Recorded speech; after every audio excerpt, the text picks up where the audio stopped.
Hi, and welcome to the Dingers Podcast, episode 54. This is your host, Mitch. I'm here with my boys, Jeff and Kevin. This podcast is presented to you by Chi City Sports. If you're interested in all things Chicago sports, this is your place. Go check out all the great podcasts, the forums, the great merch, ChiCitySports.com. How are you guys tonight? Are you guys even watching the game right now? No, I actually I shut it off and I started watching Fever Pitch. I kind of wanted to see a feel-good story. Nice. I was telling Mitch a little bit earlier, folks. I turned it on in the first inning. By the time I got it on, we were down 1-0. I turned around to get my kids one of their billion snacks that they need at night, and turned back around. It was 3-0, and I just kind of went, no, I'll turn that off for a little bit. So this will be the 14th straight loss at home. We have not won since Baez walked it off on Amir Garrett way back then when he rode the boat. So my thing is or swept them, not rode the boat, he swept. My thing is I think this team is paying honor to Javi in his memory. And they're not going to win another game at Wrigley, so that we will always remember the last win at Wrigley being Javi's game. I actually think they got like a gambling game going on in the clubhouse where they got a square to see what draft pick that they can get to. And somebody's sitting on 4 or 3. Well, that's a great segue, because speaking of, it's Tank Watch, brought to you by Toppling Goliath Beer. We will crack our beer. Toppling Goliath Brewing Company. Great beer, brewed in small patches. Is that the slogan? I can't remember the slogan. Kevin, what's the slogan? Big beer brewed in small batches. There you go. And if you're having trouble finding Toppling Goliath beer, go to tgbrews.com, and they have a beer finder. Yep. It's pretty fancy. Around here, you got your Hy-Vees, your Fairways, other places, I'm sure. Tonight, what are you guys drinking tonight? Dorothy's. Yeah. Nice. Yeah. Hey, Kevin, we're in sync. I got a Dorothy's as well. Nice. I like it, Jeffy. My player is Hermosillo. Is that how you pronounce it? I have Pompey Beach. That was pretty tasty last week. I had that one. Yeah. So Tank, I didn't get one. Oh, I can get you one. Mm-hmm. Well, Tank Watch, sponsored by Toppling Goliath Brewing Company. We are sitting in the 6th spot for the draft, looking good. We have lost 3 in a row. We're 54-72. We're chasing the Miami Marlins. We're only a couple games back from the Marlins. And then we got the Pirates. That's the one. I want to get. So that's going to be a big one too. We're almost, what is it? Not 11 games back of the Pirates. That's going to be a tough one to go get. We can do it. I believe in this team. I believe in this team. Next to the Mets, we got the best losing record for the last 10 games. We're 2-8. Except for Baltimore, they're 0-10. But yeah, nobody's catching them. Baltimore has made some big moves lately. It was Arizona leading the worst in the major leagues for a very long time. But when you lose 10 in a row and then Arizona goes on a 7-3 stretch, that's how you do it. Do you see that? Baltimore's lost 18 straight. Wow. Is that what that means? Yeah. Wow. I think streak 18. I think they've lost 18. Man, they were committed to this draft pick. They really wanted that number 1 spot, and they committed. That's the type of commitment our Cubs need. Nice. Contreras stay on the DL. Right. Horner, you tweaked your oblique again. Just call it a season. Let's go after this 5th spot. Tank Watch. I like it. Speaking of tweaking obliques, my back's feeling a little better after I pulled a muscle warming up this morning. By warming up, folks, Jeff means he went to the bathroom while we were warming up and then came back out and did some squats and then try to lift something heavy right away without warming up. Hey, don't do that, folks. Squats, you slam 205 on the bar, pull a muscle in your back, throw on another 20 and go. Right. Yep. Hey there, Jake. He's commenting in. Is that Mr. Bernanski? Yep. Well, this episode is called What If, because we're going to lay out some scenarios for you guys of what if this happened. I don't know if you guys are watching the current Marvel series. We're big Marvel fans here on Disney Plus. They have a great new series of exploring the multiverse, which if you're not a nerd, it means like other timelines that could actually happen alongside the original timeline. It gets I pretty feel like wonky. Kevin could explain this better than anyone. Yeah, go Kevin. You're the nerd of the group. What? Explain it? No. No, we got time, space, reality. It's more than a linear path. It's a prism of endless possibility where a single choice can branch out into infinite realities, creating alternate worlds from the ones you know. We are the Dingers. We are your guides through these vast new realities. Follow us and ponder the question, what if? What if? Anybody should follow me anywhere. That's true. Do not stand behind Jeff or downwind. So our first what if is, what if the Cubs signed Bryce Harper in My first 2019? question, you got any splits of what he did that season? Didn't he start like super slow and then just He got did. like red hot? He did. Who else did we sign in 2019? The Chili Dog King. Oh, yes. Daniel Descalso. See, that would have been the big what if we didn't spend our money on Harper, or if we spent our money on Harper, we wouldn't have had the money to spend on the one, the only Daniel Descalso, who would have played second base that year. That's true. Oh, I could have played second base. And I got no range. Yeah. Yeah, that man, So what you was look the at outfield like that year? Well, that year we had Hayward. I mean, Hayward could have moved over to center. Almora could have just rode the pine. Fine. Right. And Happen left. Happen left. I mean, we still had Schwarber, could have played left then. You could have put Harper in right. I mean, I think we would have found a spot. Yeah, I think Almora's the big one that would have been out of that season. Mm-hmm. Did they ever try Almora out at Bat Boy or anything? That could be, the Bryce Harper signing reminds, we're talking about Descalso in here as well. What would have happened if we had extended Descalso for a few more seasons? Oh, jeez. What for? Well, yeah, that season, Bryce Harper, in 682 plate appearances, had 149 hits. He had 114 RBIs, 35 home runs that season. That's a lot of dingers and a lot of RBIs that could have been added to that 2019. And if you remember, 2019 was the year down the stretch. Injuries caught up to us. We faltered down the end. I think that was the year that we had to play a one-game play-in versus the Brewers and lost. Yeah. I mean, could that have been the difference? That's whenever these what ifs, it's like, what is the trickle effect because of this happening? What doesn't happen?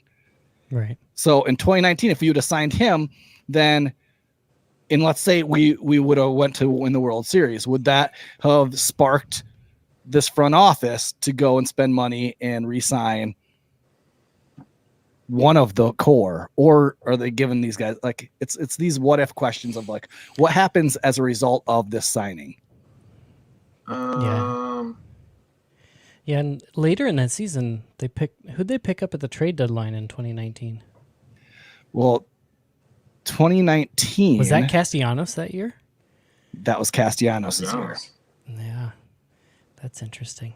So that was also the year that the devil herself decided to ruin a marriage and destroy Zobrist's life, and he had to go out and they signed Kimbrel. That's right. That's right. So maybe we wouldn't even have had the money to go and get a Kimbrel, because the only reason why we had that money is because we didn't go spend it in the off season. We went with Daniel Descalso. We might not have had the money to go get a Kimbrel when we needed him. No. That's just going down a bad path. We have all the money. We would have totally signed them all.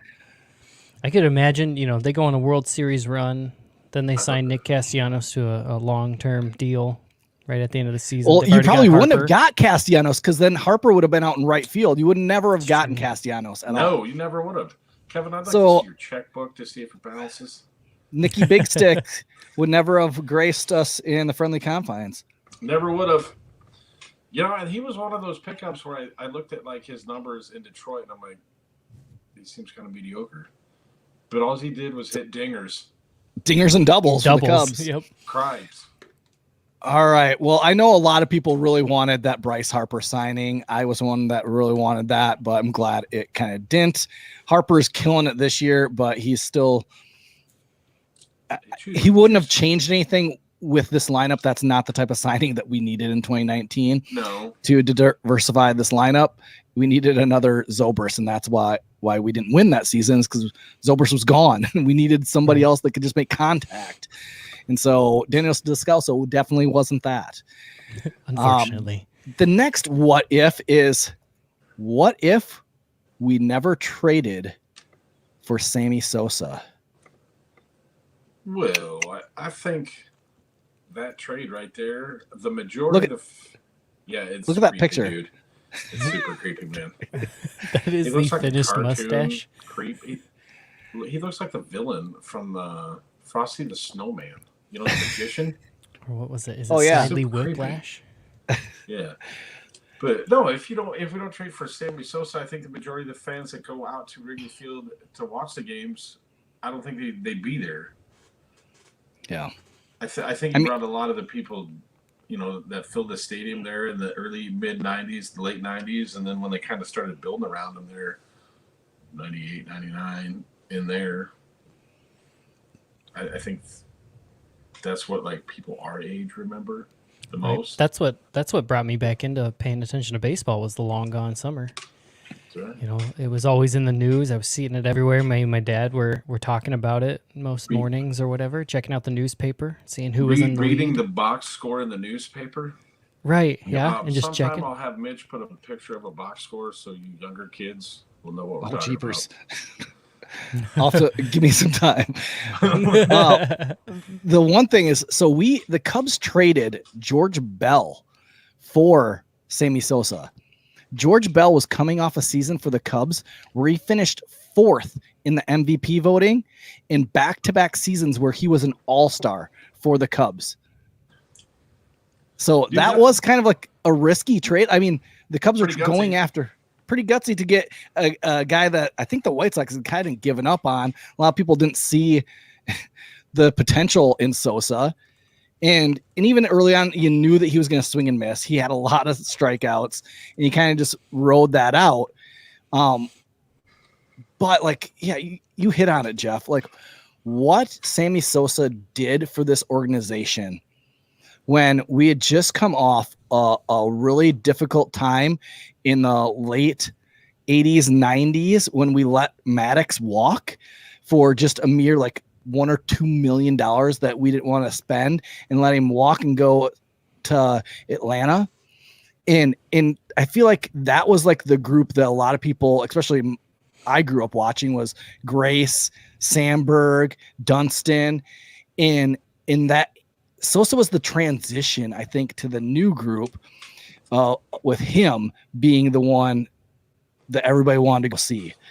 And it kind of transitioned to the 93 Cubs. And that's what I think drew Cubs fans back into Wrigley. I mean, Ricketts we'll get into this later when we talk about the Cubs Hall of Fame. The Ricketts family and us as Cubs fans have a lot to owe to what Sami Sosa did for Wrigley Field, for the Chicago Cubs, making baseball exciting around Wrigley Field. And I mean, I am a Cubs fan kind of because of Sami Sosa and what he did those years with the Cubs. I mean, I was always a Cubs fan, but he really drew me into watching every single game. Oh yeah. Can either one of you two hear Harry Carey saying Sami Sosa after he just blasted one over the fence? Yep. Absolutely. Just going nuts. Oh yeah. Yep. Well, and that sprint out to the outfield, classic. Well, even the sprint after 9/11, that's something that I'll always remember of him running past the first base coach and getting the flag and running it out to there. Like, I'll remember that. That was like iconic night game. Yeah. I mean, it's like you still show it. Why isn't he? Why give him a plaque? Give him a statue. Yep. You know. Bring him back to Wrigley. Dang it. Mm-hmm. Our next what if, and this is we kind of alluded to a little bit, is what if the Cubs extended Greg Maddux in 1992? Ooh. I mean, look at this. Look at this. You had Sandberg in his prime. You had Mark Grace. You had Dunston. You had Salazar. You had Dawson. You had Sosa. You had Derek May. You had Dwight Smith. DeCenzo.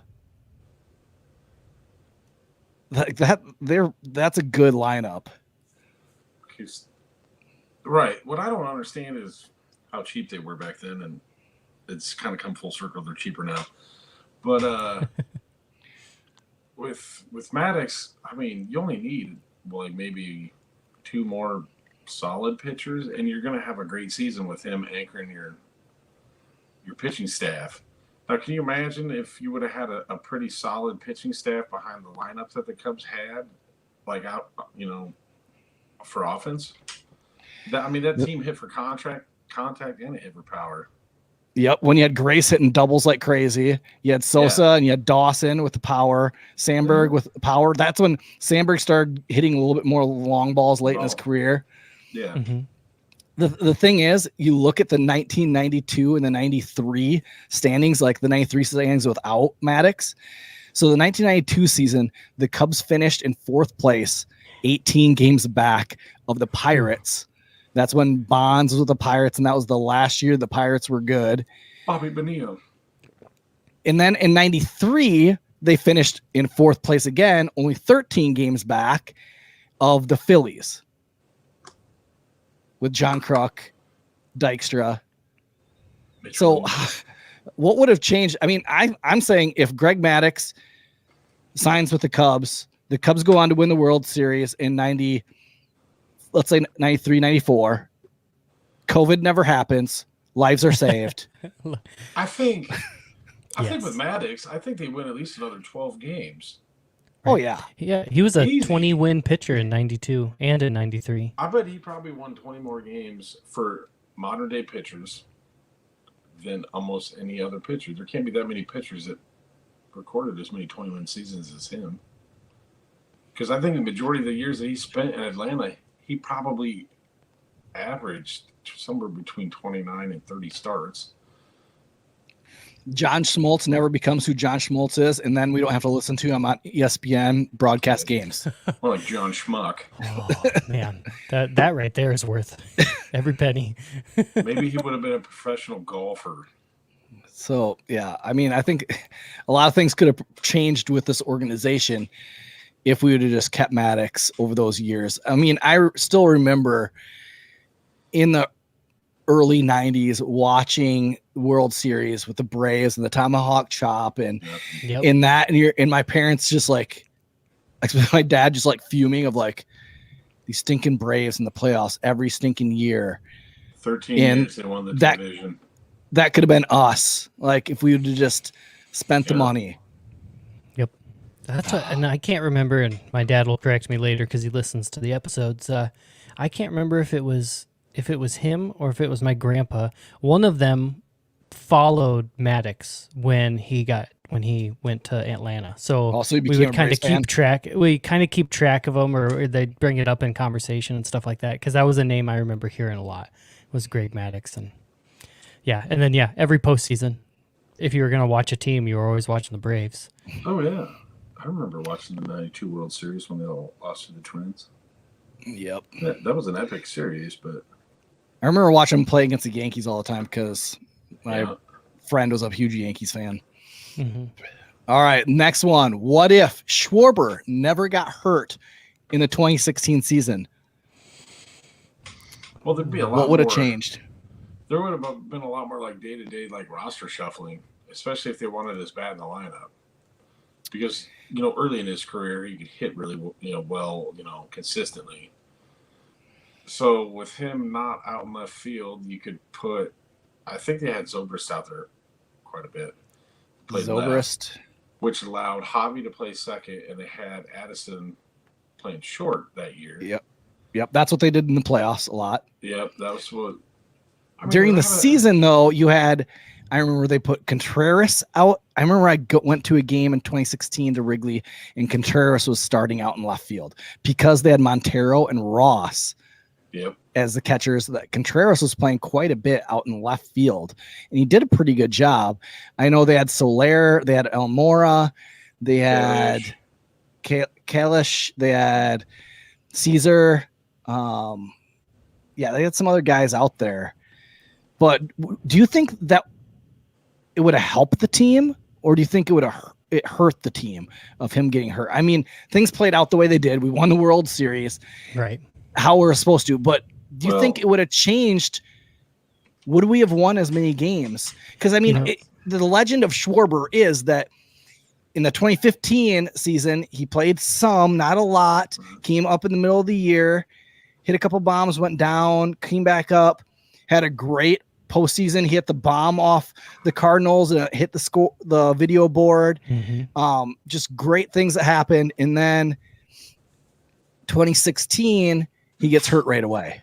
I think if he would have got hurt like mid-season, I think it would have hurt. Mm-hmm. Like, it was so early. Because mid-season, it was like the 4th or 5th game. Yeah, it was like April 5th or something. I think since he got hurt April 5th, you kind of had the entire season to figure something out with the lineup to make it cohesive. But if he would have went down like after the All-Star break, I think it would have hurt the team because then you're kind of scrambling mid-season, trying to. And then it might have made them make a trade that would have hurt even worse than them trying to go for it in 2018 or 2017 and trading away guys that you really wanted. We might not have even went out and got Chapman if it would have happened in the middle of the year. I'm looking over Schwarber's starts in 2015, and he didn't play every day. He played a lot of left field, but he played some catcher too. Yeah, he played a couple games. Then. I think that's the only season he played catcher. Yep, that was the last one. Yep. So who knows? Does he end up slotting in some starts at catcher, throwing that all for a loop? In the midst of everything too. True. Yeah, I don't know. That's a weird one where I don't know that it's beneficial that he's not hurt. You never want to see an injury, but it's one of those. We know how that season ended, and we're not going to fiddle with it at all. Yep. Now, since then, we know that the Cubs have not spent very much money. I mean, they did to go get Darvish. They went out and got some players, but 2016 they didn't go out and get the big name guy. What if they would have went out and spent? Now, when you look at the 2016, 2017 off season, that free agent class sucked. The big name out there was Cespedes. That was the biggest name out there. Edwin Encarnacion, Aroldis Chapman, Justin Turner, Kenley Jansen. Those were the other guys that were the big names out there. I could maybe see if they would have tried to get like Chapman or Kenley Jansen, but that Cespedes guy is a head case. And he's hurt. He was hurt a whole bunch. He did pretty good with the Mets. The Mets went on to sign him. They got hurt. Dexter Fowler was also that free agent where he went and signed with the Cardinals. I don't know how much would have changed. I don't think everybody wants the Cubs to go out and spend. And when you look back, like that free agent class was horrible. I don't know who the Cubs would. I don't know who would you spent the money on. After 2017, the year that they signed Darvish, maybe they could have went and spent some money in 2017, but that offseason, there wasn't a free agent to go out and get. Let me ask you this. So Dexter signed with the Cardinals after that season because he wanted at least one decent contract out of his career. Yep. And the Cubs didn't want to give it to him. They wanted to kind of pass the torch to Almora, who never took it and dropped it and then burned the place down. Right. Accurate. I mean, lost that contact bat leadoff guy. What if they would have signed Dexter, got like 2 or 3 seasons out of him, where he had success in Chicago, but totally sucked in St. Louis because he was bored because that town is a shit. Ooh, what if they would have signed him? Yeah. I mean, we go. a lot. Yeah, we haven't had a leadoff hitter since the dude, but maybe Ortega. Right. But now, yeah, it's taken us forever since Fowler of wanting. I just remember like so many years since like early 80s, the Cubs just all the fans wanted the Cubs to finally get a leadoff hitter. Right. We go get one in 2003 when we got Kenny Lofton. Finally got a leadoff hitter, and then we got Dexter Fowler, and since then we haven't had anybody. When Bryant Rizzo would always get on base, we had nobody. Like we had Bryant Rizzo to hit him in, but we had nobody get on base after Fowler. But now we have the guy. Now we have Ortega. We have Ortega, but we don't have anybody behind him to hit him in. He gets on. Speaking of Kenny Lofton, did you guys read the article that he wrote kind of shortly after the trade deadline about winding up somewhere where you don't want to be? That was Doug Glanville. Oh, never mind. Sorry, I'm wrong. Yeah, because another Cubs center fielder of the past. Yeah. Yeah, I forgot. Yeah, it was an interesting read. But he was talking about Kenny Lofton a ton in it because I think did they share time in the outfield? They shared time in the 2003 second half of the season. That's right. Let's talk about this one. What if this is a big one from like my, I think, peak era in high school watching Cubs baseball. What if Brant Brown never drops the ball in 1998? So if you remember, in late 1998, the Cubs were chasing a playoff spot for the first time in nearly a decade. This is the same season that Kerry Wood had a breakout rookie season. Sami Sosa was in a home run chase. And you had a young Brant Brown who was having a good season. He's batting .291, 348, 501. He had a 120 wins above replacement that year. But nobody will remember that. You'll only remember him dropping the ball and almost costing the Cubs a playoff spot. Yikes. We did go on to make the playoffs. We had to play in a survival game of 163 versus the Giants, and we won that game to go on to the actual playoffs. But what would have been different if he would have caught the ball? My thing is like, what if he would have caught the ball? Brant Brown goes on to become a superstar. That's in 98.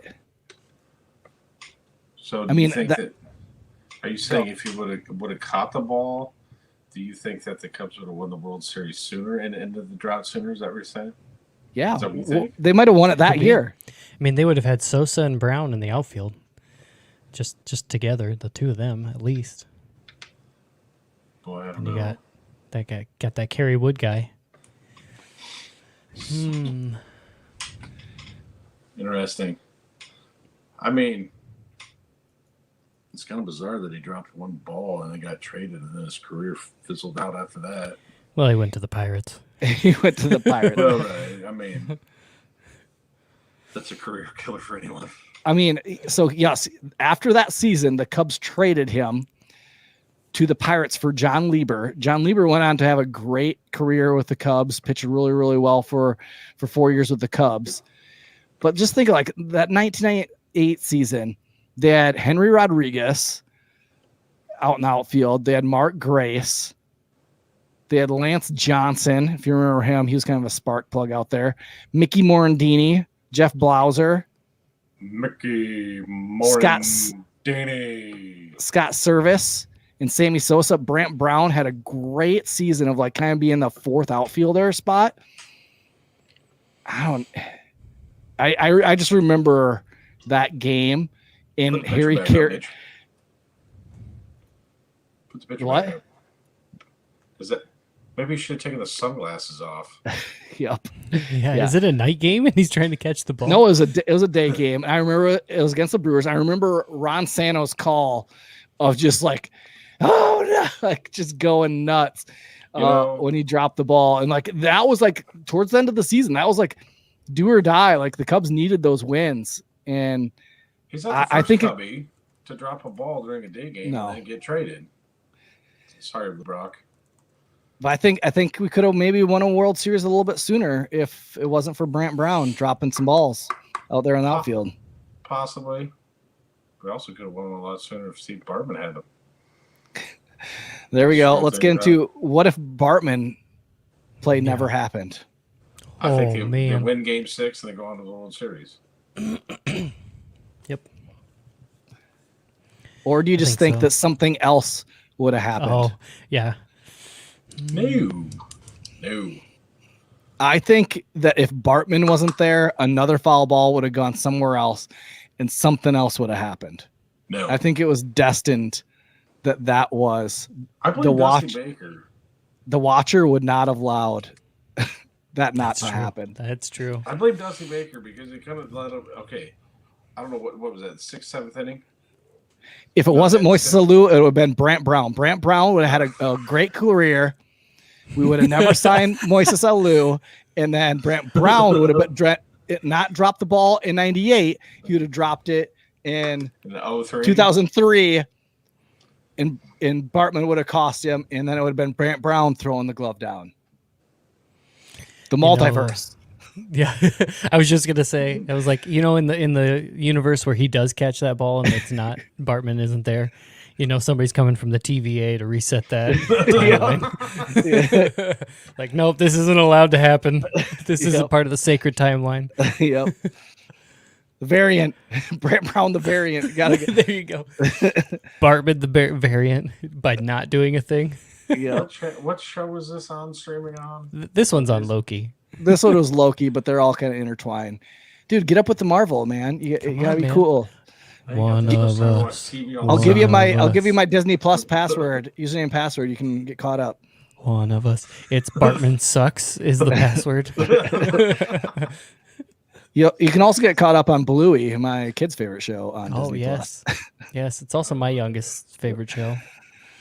Well, I mean, we got into a lot of things with the what ifs, and any of these things, if they would have changed, it would have changed the course of history, and the Cubs would not have won in 2016. And that's what we're all like love and look back on, and we'll always remember of the great 2016 year. And if these things would have changed, probably wouldn't have won then. Probably would have won earlier. No. But we do want to kind of finish this episode by talking two things. One, let's discuss the Cubs have a new Hall of Fame behind the bleacher seats, a Cubs Hall of Fame. And you go out there, they have your Greg Maddux, they have your Fergie Jenksons, they have your Ernie Banks, they have your Billy Williams plaques out there. You know who they don't have? They don't have a Mark Grace. They don't have Mark Grace. That's a big snub if you ask me. Who's your favorite player? Who's your favorite player of all time, Jeffrey? Mark Grace, my favorite Cub of all time. And he's just got the short end of the stick. He is the second person in Major League Baseball to lead an entire decade in hits. Not on there. Plus, he hit in doubles. In doubles. He also hit 696 in a playoff series. Oh, wow. 647. 647. He was, 8 for 16, 9 for 16? 1 home run and 8 RBIs versus the Giants. Ooh, 8 season. RBIs. Yeah. Snubbed. And he was a 1 point. Oh, no. He batted in what was it, 1998. He was runner-up to Chris Szabo for Rookie of the Year. A year later, he finished 14th in the MVP race. He batted .314, had a .405 and a .457 slug. The dude was just legit. So his lifetime career, he played in 1,910 games as a Cub. He batted .308 in those games. He wasn't a big home run hitter, but he had a career hits of 2,201 hits in 456 doubles. Wow. That's a ton. Do you think it's because of when he left, he went to Arizona, finished out his career there, became a broadcaster, had some issues with drinking too much and had an OWI. I mean, we don't know athletes once they give their professions and they love up and what they identify as. I mean, there's probably a transition where it's really, really hard. Well, Tony Lewis is still struggling at 76. But if they don't get the proper talking, if they don't have the right mentality and to be able to handle that and the right people around them to support them, I can get that can be hard. Your identity is totally changed. And that's, I mean, he might have struggled with that and he went on to kind of correct that. But then they hired him on the Marquee Sports Network. Last year, he got into a little bit of trouble saying some stuff he shouldn't have on TV. Was it the F word? I'm not sure what he said. I can't remember. But they've brought him back a little bit this year, but not too much. Do you think that there's some bad blood there? That's why they're not I don't know. Giving him a Hall of Fame spot? Maybe they only picked the select, the Cubs that the older generation knows and some newer Cubs that we can relate to. But how do you not put Mark Grace? You have Ryan Sandberg. I'm sorry, but Mark Grace. I don't know. It is to me. It's a big snub for me. Mm-hmm. But you just named everybody they got in there has a jersey number hanging from a foul pole. Right. So I don't know. The other player that got snubbed is. How often are they going to induct people into this Cubs Hall of Fame? And what's I'm not the criteria? Sure. Yeah, I kind of wondered that too. Because the other guy that they snubbed is Sami Sosa. Yeah, he's going to have a hard time. I mean, the cork bat incident and the performance-enhancing drugs, he might not get in for a little bit. So what? He took some Flintstone vitamins. He deserves to be brought back.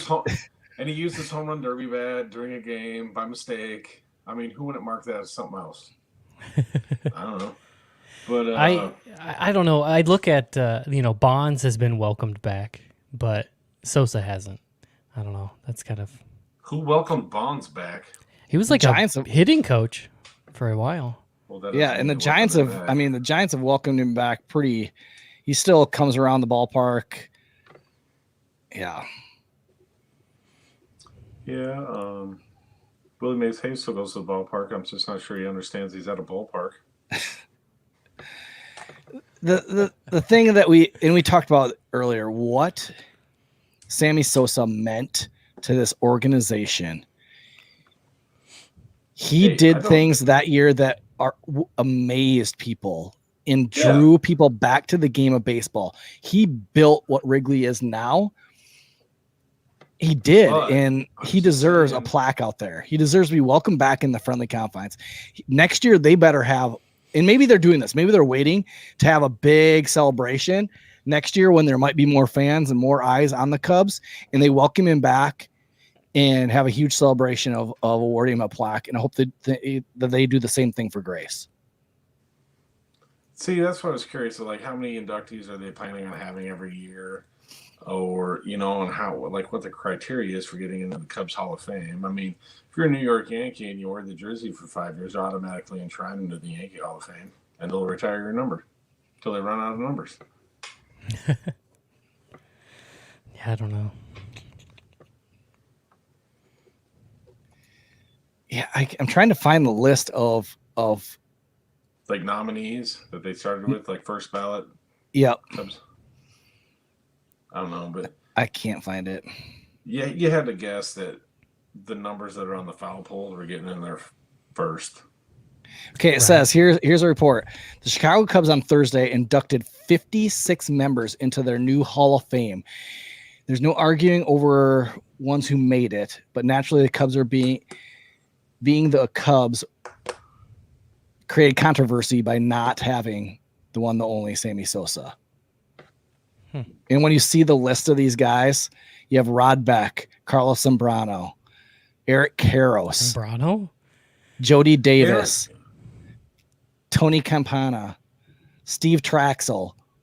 Didn't Eric Karros play like 2 seasons? Like 03, 04? Campana, like... Interesting. I don't know. Choices in light of another choice. Like, you made these choices here, but you didn't grab these other guys that... I mean, ask a modern Cubs fan, you know, who hit a lot of home runs for the Cubs. There's a name that's going to come up right away. Yep. Yeah. You ask anybody who Eric Karros is, and they're going to have to look it up. Or Tony, like, to be honest, Tony Campana, like, I liked it when he played, but I only remember him because he was, like, super fast. Are you reading the right list? Oh, those are the nominees. Okay, never mind. He got nominated? They were on the list. Wait, where is this? Okay. How did he get on the list? What do you play for? Okay, for next podcast, we're going to come up with the actual list because I can see the plaques. There's 1, 2, 10, 28 got actually put into the Hall of Fame. Okay. So that's where we'll come up with those names. But they left Grace and Sosa off. Wow. Yeah, not good. I'm going to see a couple more plaques, but they've got like a sheet over them that they're going to, you know, reveal them later. You know, like, we're going to make this a big deal. That's a super snubbing. That's what I call that. To end this show, we're going to talk about a little bit of guys that are killing it down on the farm. We want to end by giving you some good news because watching the Cubs lately, there hasn't been a lot of good news. Owen Casey, the guy that they got in the Darvish deal, is headed to Myrtle Beach. He is being promoted, which is great. He's been killing it down in instructional ball. I've heard great things that he just has a stick. He's been hitting everything. One comp that somebody put out today is that they see him being a lot like Freddie Freeman at the dish. And they even see him moving from the outfield because the Cubs have a loaded outfield now with the trades of getting some really solid outfield guys, that they see him moving to first base. Ooh, interesting. They see him being the future kind of Rizzo of having a lot of power, contact, good stick, left-handed bat, doesn't have a ton of speed. They just thought that he could be in the future of moving to first base, but he's a beast. He's been killing the ball. I'm going to kind of be watching how he does here now with the Pelicans. So I know they're going to be on the Marquee Sports Network here pretty soon. I'm going to be definitely picking up and watching some of those games and seeing how he does there. The other guy that I want to talk about is DJ Hertz. I don't know if you guys have seen DJ Hertz pitch. The dude has been just filthy for the Pelicans this year. His last start, he pitched 4 innings, 1 hit, 0 runs allowed, a season high 10 strikeouts, and only 3 walks. He raised his strikeout rate this season to 41.7%. Yikes. So get this. Hertz's strikeout rate is the highest in the Fangraphs era, so 2006 to present, by a pitcher with 10 starts at any level. Wow. In minor league baseball. Wow. In his last start, when he had his 11 strikeouts, 10 of them were against righties. He's a left-handed pitcher. Wow. His stat line this year, so he's pitched 57 and 2/3 of innings, 26 hits he's given up. He has a 2.34 ERA, which he had 1 bad outing, which he gave up, like, I think 8 or 10 runs, just that one game. And then beside that, he's been lights out. He has 33 walks in 98 Ks. Whoa. Everybody, cross your fingers. He does not get injured. Right. Yep. So I'm excited to see him kind of progress. He is young, but he's a lefty that throws hard, has a really nasty curveball. If you check out our Twitter or Instagram, I posted a video of him pitching the other day. He just got filth. He's got some really nasty stuff.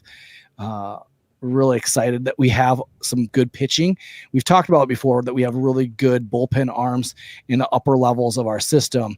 Here's a guy that's a little bit lower. It's going to take a little bit longer, but by 2023, maybe 2024, for this year, he's at A. Yeah, Depends on how maybe. he progresses next year. Yep. That's gonna be the one. Is we're gonna have to watch how he progresses next year, or where he starts the season, and how he progresses. He's one that I'm gonna reach out to this offseason and try to get an interview on our podcast. He's pretty good on social media. He's one that I want to talk to and see just what his goals are for heading into this offseason and how he's gonna really attack. And you've seen him have success. He knows he can get guys out. Well, I hope we can get him on and talk to him a little bit. I'd also like to talk to Max Bain again to see how he feels after his season. And he's had a really good season. Yeah.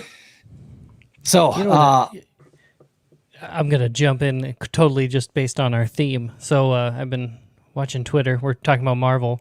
The Spider-Man No Way Home trailer is dropped. And trending is Matthew Murdock. That means nothing to me. The Daredevil. Oh, so much stuff. Yep, I'm nerding out. Deal with it. Anyway. Whatever, Kevin.